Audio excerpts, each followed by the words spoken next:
Hey guys, tonight we're going to drift back into a world where romance was less candlelit dinners and more muddy fields, a smelly goat nearby, and maybe a jug of ale if you were lucky. So, dim the lights, tuck yourself in, and prepare for the tragically low-budget version of medieval love. Now, let's be honest. When we think about love in the Middle Ages, our minds usually go straight to knights kneeling before ladies, serenades under castle windows, or some swooning scenes straight out of a bad Netflix period drama. But here's the truth. For the average peasant, falling in love was less about fluttering hearts and more about practical survival. Romantic chemistry? Nice bonus. A partner who could till the land and carry heavy buckets of water without complaining? Now that was the stuff of medieval dreams. So picture this, you're a medieval peasant, maybe in 13th century England. You probably own a single tunic, maybe two if you're living the high life. Your diet is bread, onions, and more bread. You haven't bathed since the last Saints festival, months ago.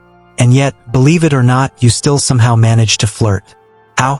Well, by today's standards, the dating scene was a mix of awkward work shifts, church visits, and the occasional drunken village festival. The church, by the way, was the medieval version of Tinder.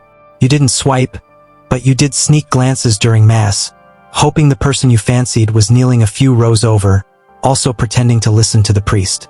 If they were, and you caught each other's eye, congratulations. You now had a full-blown medieval crush. Of course, courtship had rules. You couldn't just go around declaring your feelings because the community was small and gossip traveled faster than a plague rat. If you asked someone out, well, there wasn't exactly a date. It was more like, walk with me to the fields while we dig up turnips. If you laughed at the same mud joke, you were basically soulmates. Now, the concept of love itself was a little tricky. The church preferred marriage to be about stability and good Christian households, not passion. Passion was suspicious, borderline sinful. But peasants? They were human. They fell in love. They snuck kisses behind barns. They carved hearts into tree bark. Sometimes, they even ignored their parents' wishes to marry someone they actually liked instead of the person who simply owned a slightly larger cow. Bold, I know. But here's where it gets more complicated. Falling in love was one thing. Staying in love? Whole different challenge. The truth is, many medieval marriages didn't last long. Not because of divorce, which was almost impossible, but because death was always lurking around the corner. You might pledge eternal devotion under a thatched roof, but then a fever, famine, or freak accident involving farm tools might cut that short. Romantic, right? And then there's the economics of love. Let's say you really liked someone. Well, tough luck if your family needed you to marry into another household to secure land or resources. Love took a backseat to survival. It wasn't unusual for parents to arrange marriages for their kids while the kids were still children.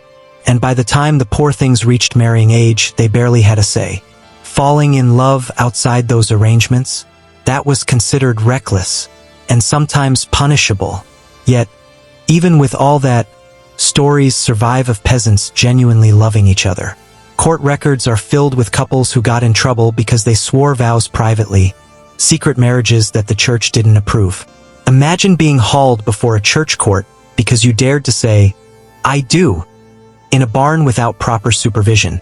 So yes, peasants did fall in love. It just wasn't the flowery, dramatic romance of nobility. It was more like, she makes me laugh when we're picking weeds, he doesn't smell too bad after plowing, and together we might actually survive the winter. Let's float a little deeper now into what happened when medieval peasants actually tied the knot, and how that love often unraveled faster than a badly woven tunic. So, let's say the stars aligned. You found your turnip-digging soulmate. The church hasn't caught you sneaking too many glances, and somehow your parents didn't force you to marry the neighbor's cousin twice removed. What came next? Marriage. Or, more accurately, a noisy village gathering with a priest, a lot of ale, and at least one relative who complained about everything. Marriages among peasants weren't usually grand affairs. No gilded halls or banquet feasts, unless you count stale bread, watered-down beer, and maybe a goat wandering through the crowd. What mattered most was that the union was recognized by the church and witnessed by the community. The vows themselves could be as simple as standing outside your front door and exchanging promises. Technically, if you both said you were married and people saw it, that counted. Not very Instagram-worthy, but effective.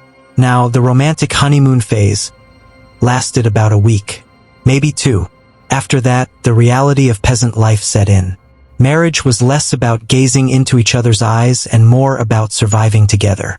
Wake up, milk the cow, tend the fields, fetch water, cook, mend, repeat.